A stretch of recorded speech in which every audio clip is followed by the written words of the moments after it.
Hello, good morning to all of you. आज का हमारा टॉपिक है life cycle of bryophyte part 2। कल के हमने टॉपिक में देखा था कि किस तरीके से इसकी हैबिटेट मिलती है और इसके मेल रिप्रोडक्टिव ऑर्गन के बारे में हमने पढ़ा था। तो आज के इस टॉपिक में हम आगे डिस्कस करेंगे। आई एम राजू मेरा, assistant professor, department of botany, R college, Alwar. तो आज के इस टॉपिक में हम देखेंगे आर्किगोनियम कि आर्किगोनियम क्या होती है और किस तरीके से यह पाई जाती है। तो यहाँ पर हम देखते हैं कि आर्किगोनियम एक फ्लास्क जैसी स्ट्रक्चर होती है जिसमें ऊपर वाला रीजन इसमें नेक कहलाता है और नीचे वाला रीजन वेंटर। जो नेक होता है उसके अंदर नेक कैनाल सेल पाई जाती हैं जो कि लगभग 6 से 8 या 8 से 10 तक हो सकती हैं। नेक ऊपर से लिड या कवर से कवर्ड रहती है। कवर है जिसे हम लिड या कवर सेल कहते हैं। अब नेक कैनाल सेल के नीचे यहाँ पे वेंटर कैनाल सेल पाई जाती है और वेंटर के अंदर सबसे अंदर वाली जो स्ट्रक्चर होती है वो एग कहलाती है। तो इस तरीके से आर्किगोनियम में जब हम देखते हैं तो इसमें हमें दो भाग दिखाई देते हैं, नेक और वेंटर। वेंटर के अंदर सबसे बड़ी कोशिका एग पाई जाती है, उसके ऊपर वेंटर कैनाल सेल होती है जो कि एग के जस्ट ऊपर उपस्थित रहती है। फिर उसके ऊपर नेक होती है जो कि जिसके अंदर नेक कैनाल सेल्स पाई जाती हैं जिनकी संख्या 6, 8, 10 हो सकती है और नेक ऊपर से लिड या कवर सेल से बंद रहता है। अब ये लिड जब ओपन होगा जब आर्किगोनियम मैच्योर हो जाती है और फर्टिलाइजेशन का टाइम होता है तो उस टाइम पर यह लिड ओपन हो जाता है और जो एंथ्रोजोइड होता है वो यहाँ से एंटर करता है। जितनी भी नेक कैनाल सेल्स होती हैं ये अपने आप डिग्रेड हो जाती है और फिर उसके बाद ये वेंटर में जा कर के एग के साथ फ्यूज़ होकर के जाइगोट बनाती है। तो अब हम यहाँ देखते हैं आर्किगोनियम के बारे में। This is the female reproductive organ. Female reproductive organ archegonium कहलाती है। It appears for the first time in the liverwort and mosses. जो आर्किगोनियम है वो सबसे पहले लीवरवर्ट और मॉसेज मतलब कि ब्रायोफाइट्स में ही अपीयर हुई थी। तो सबसे पहले आर्किगोनिया देखी गई है ब्रायोफाइट्स में। जो इससे पहले सबसे पहले ओरिजिन एल्गीज का था तो वहाँ पे आर्किगोनिया नहीं पाई जाती थी। तो ये जो फ्लास्क लाइक स्ट्रक्चर है वो सबसे पहले ब्रायोफाइट्स में अपीयर हुई है तो इसलिए इनको क्या कहा जाता है, आर्किगोनिएट। आर्किगोनिया की प्रेजेंस के कारण आर्किगोनिएट कहा जाता है। तो अब ये आर्किगोनिया है वो किस किस किंगडम में हमको देखने को मिलती है। तो यह ब्रायोफाइट में पाई जाती है और टेरिडोफाइट में भी यह पाई जाती है। तो इसलिए ब्रायोफाइट और टेरिडोफाइट दोनों को आर्किगोनिएट कहा जाता है। तो it appears for the first time in the liverwort and mosses. Archegoniate कहलाते हैं ये। तो आर्किगोनिएट का मतलब हो गया कि bryophytes and pteridophytes collectively known as archegoniate. तो आर्किगोनिएट ये ऐसे प्लांट किंगडम जिनमें आर्किगोनिया पाई जाती है। प्लांट में जो फीमेल रिप्रोडक्टिव ऑर्गन है वो आर्किगोनिया होता है तो उसे हम आर्किगोनिएट कहेंगे। तो अब यहाँ पर इसके कुछ फीचर्स देखते हैं। The archegonium is flask shaped organ की जैसा पहले ही बताया कि ये फ्लास्क शेप्ड ऑर्गन होता है और this is differentiated into neck and venter. तो जो ऊपर वाली जो स्ट्रक्चर होती है फ्लास्क का जो नीचे का फूला हुआ हिस्सा है वो तो वेंटर और जो ऊपर वाली स्ट्रक्चर है उसे हम नेक कहते हैं। The neck is elongated and cylinder like. जो नेक होती है वो पतली और लंबी होती है, सिलेंडर जैसी होगी, elongated and slender like. Lower region of Archegonia is sac-like and swollen, known as venter.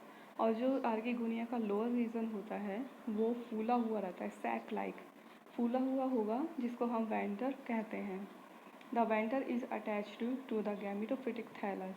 जो वेंटर होता है वो गैमेटोफिटिक थैलस से अटैच्ड रहता है। The neck has a single layer of sterile cells which surrounds a central row of elongated necked cells, also called neck canal cell. अब जो नेक होती है उसके बाहर की तरफ तो एक सिंगल लेयर पाई जाती है जो कि स्टेराइल सेल्स से मिलकर के बनी होती है, और उसके अंदर एक बीच में एक दूसरी कोशिकाओं की रो होती है जिसको हम नेक कैनाल सेल कहते हैं। तो इस तरीके से बीच में तो नेक कैनाल सेल्स मिलती हैं सेंटर में, और उसके चारों ओर नेक सेल्स पाई जाती हैं जो कि स्टेराइल सेल्स होती हैं। The neck is freely exposed to accessible to sperm. और जो नेक होती है भाई, जब फर्टिलाइजेशन का टाइम आएगा तो नेक के ऊपर जो लिड होता है वो मॉइस्चर एब्जॉर्ब करके हट जाता है, उसमें मूवमेंट होती है और फिर वो हट जाएगा वहाँ से। फिर उसके बाद अब जो ये नेक है वो कम्प्लीटली एक्सपोज्ड हो जाती है जिससे कि जो एंथ्रोजोइड या स्पर्म है वो उसके अंदर एंटर कर सके। अब फिर the venter has more sterile layer. तो नेक में तो हमको एक ही लेयर देखने को मिलती है कि सिंगल स्टेराइल लेयर है, जबकि जो वेंटर होता है वो फूला हुआ हिस्सा है, उसके चारों तरफ कई लेयर पाई जाती हैं। The venter enclose two cells egg and venter canal cell. अब जो वेंटर होता है उसमें भी दो कोशिकाएं पाई जाती हैं। सबसे बड़ी साइज़ की तो एग होती है और उसके ऊपर वेंटर कैनाल सेल पाई जाती है। अब देखते हैं हम फर्टिलाइजेशन। ये हमने जनरल स्ट्रक्चर देख ली आर्किगोनिया की, एंथ्रीडियम की। अब इसके बाद फर्टिलाइजेशन की प्रोसेस देखते हैं। तो फर्टिलाइजेशन क्या होगा, जब सेक्स ऑर्गन्स या रिप्रोडक्टिव ऑर्गन्स मैच्योर हो जाएंगे तो वो ओपन होते हैं। ओपन होने के बाद जो एंथ्रोजॉइड है वो एंथ्रीडियम से लिबरेट हो जाएंगे। लिबरेट होने के बाद वो पानी पर या वाटर पर स्विम करते हुए आर्किगोनिया तक पहुंचते हैं। आर्किगोनिया का जो लिड होता है वो ओपन हो जाता है और नेक कैनाल सेल्स होती हैं जो सारी डिग्रेड होती चली जाती हैं, और उससे वो एंथ्रोजॉइड एंटर करके अंदर एग के साथ फ्यूज़ हो जाता है। तो ये एक सिंपल प्रोसेस होती है फर्टिलाइजेशन की। तो अब यहाँ देखते हैं कि when sex organs are mature, moisture is essential for the maturing of sex organ and also for movement of sperm to the archegonia. तो यहाँ पे क्या होता है, मॉइस्चर बहुत ज़्यादा ज़रूरी होती है। जब भी हम इनको ब्रायोफाइट कहते हैं कि जब इनके लाइफ के किसी न किसी फेज़ में इनको पानी की ज़रूरत पड़ती ही है। तो ये जो फेज़ होती है जब इसे वाटर ज़रूरी होता है, एसेंशियल होता है, तो इस फर्टिलाइजेशन की प्रोसेस के टाइम पर ही इसको वाटर ज़रूरी होता है। तो moisture is essential for the maturing of sex organ and also for movement of sperm to the archegonia. तो यहाँ हम देख सकते हैं कि मॉइस्चर की आवश्यकता क्यों है यहाँ पे, या पानी की आवश्यकता, या जो उसका जो सराउंडिंग है वो ज़्यादा मॉइस्ट होनी चाहिए, क्योंकि एक तो इसमें जो सेक्स ऑर्गन है वो तभी मैच्योर होंगे जब उनको मॉइस्चर मिलेगी, और दूसरा अगर एंथ्रोजॉइड की मूवमेंट करानी है तो वाटर के ऊपर ही स्विम करके आर्किगोनिया तक पहुंचता है। तो इसलिए यहाँ पर मॉइस्चर की ज़रूरत होती है और इसलिए इनको ब्रायोफाइट कहा गया है।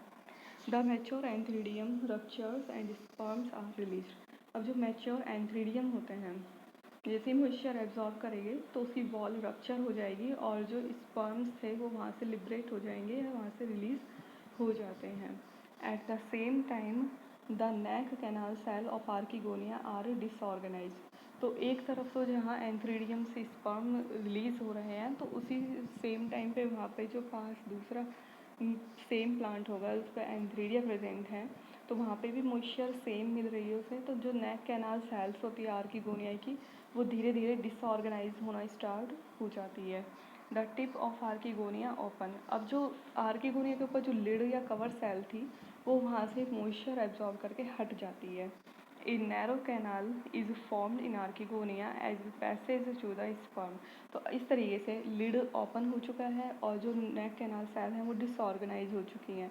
तो वहाँ पर अब जो नेक थी उसमें एक नैरो पैसेज बन जाएगा जिससे कि जो स्पर्म है वो आर्किगोनिया में एग तक पहुँच सके। तो इस तरीके से एक पैसेज का फॉर्मेशन हो जाता है। The liberated sperm swimming in water and reach to the archegonia. अब जो एंथ्रीडियम से स्पर्म रिलीज़ हुए हैं वो वाटर में छोड़े जाते हैं, वाटर में रिलीज़ किए हैं। अब ये जो स्पर्म होते हैं वो वाटर पर स्विम करके जो आर्किगोनिया होती है उसके लिए कीमोटैक्टिक मूवमेंट शो करते हैं, क्योंकि जो आर्किगोनिया होती है वो कुछ बायोकेमिकल रिलीज़ करेगी जिससे अट्रैक्ट होकर के एंथ्रोजॉइड आर्किगोनिया तक जाएगा और इस तरीके से वो स्पर्म है जो आर्किगोनिया तक पहुंच जाता है। फिर उसके बाद sperm enter through the open neck and swim down the canal of archegonia. तो इस तरीके से जो स्पर्म होता है वो जो आर्किगोनिया की नेक ओपन हुई है उसमें एंटर करेगा और आर्किगोनिया की जो कैनाल बनी है उससे पहुंच जाएगा। Reach to the venter and penetrate the ovum. अब जो स्पर्म या एंथ्रोजॉइड है वो वेंटर में पहुंच जाएगा। वेंटर में ओवम रहता है या एग प्रेजेंट है तो उसको वो पेनिट्रेट कर देता है। It fuses with the nucleus of the ovum to accomplish fertilisation. अब जैसे ही वो ओवम की जो वॉल्स होती हैं उनको पेनिट्रेट करेगा तो जो स्पर्म या एंथ्रोजॉइड का न्यूक्लियस है जो कि हैप्लॉइड न्यूक्लियस होता है और इसी तरीके से जो एग का न्यूक्लियस है वो भी हैप्लॉइड होगा, तो दोनों आपस में फ्यूज़ हो जाते हैं। जैसे ही दोनों का फ्यूज़न होगा n+n=2n। तो इस तरीके से यहाँ पर जो गैमेटोफिटिक फेज़ होती है वो ख़त्म हो जाती है। With the fertilisation gametophyte generation ends and sporophyte generation start. तो यहाँ गैमेटोफाइट फेज तब तक रहेगी जब तक हैप्लॉइड सेल प्रेजेंट है। जैसे कि स्पर्म था और एग था तो ये हैप्लॉइड सेल थी, तो यहाँ तक गैमेटोफिटिक फेज है। लेकिन जब जैसे ही n+n=2n ये दोनों के न्यूक्लियस फ्यूज़ हुए और ये डिप्लॉइड स्ट्रक्चर में डिप्लॉइड सेल में चेंज होगी तो ये स्पोरोफाइट जनरेशन स्टार्ट हो जाती है। The gametes egg and antherozoid are the last structure of gametophyte phase. तो अब यहाँ हम देखते हैं कि जो एग था और एंथ्रोजॉइड था गैमेटोफाइट फेज की लास्ट स्ट्रक्चर होते हैं जो कि गैमेटोफाइट में देखे जाते हैं। मतलब गैमेटोफाइट की जो लास्ट हैप्लॉइड सेल होगी वो गैमेट्स ही होते हैं जिसमें कि एंथ्रोजॉइड और एग आ जाएंगे। अब जैसे ही इसमें फर्टिलाइजेशन की प्रोसेस हो जाती है तो ये डिप्लॉइड में चेंज हो गया। डिप्लॉइड स्ट्रक्चर बनने के साथ ही स्पोरोफाइटिक जनरेशन स्टार्ट हो जाती है। स्पोरोफाइटिक जनरेशन की फर्स्ट सेल जाइगोट होती है। तो इस तरीके से यहाँ पर हमने रिप्रोडक्टिव ऑर्गन्स के बारे में देखा और साथ में फर्टिलाइजेशन की एक जनरल प्रोसेस हमने देख ली है। तो अब जो नेक्स्ट टॉपिक हम देखेंगे उसमें हम देखेंगे इसकी गैमेटोफिटिक जनरेशन किस तरीके से पाई जाती है ब्रायोफाइट्स में।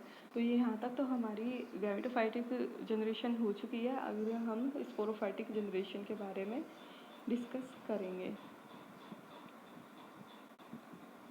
Thank you.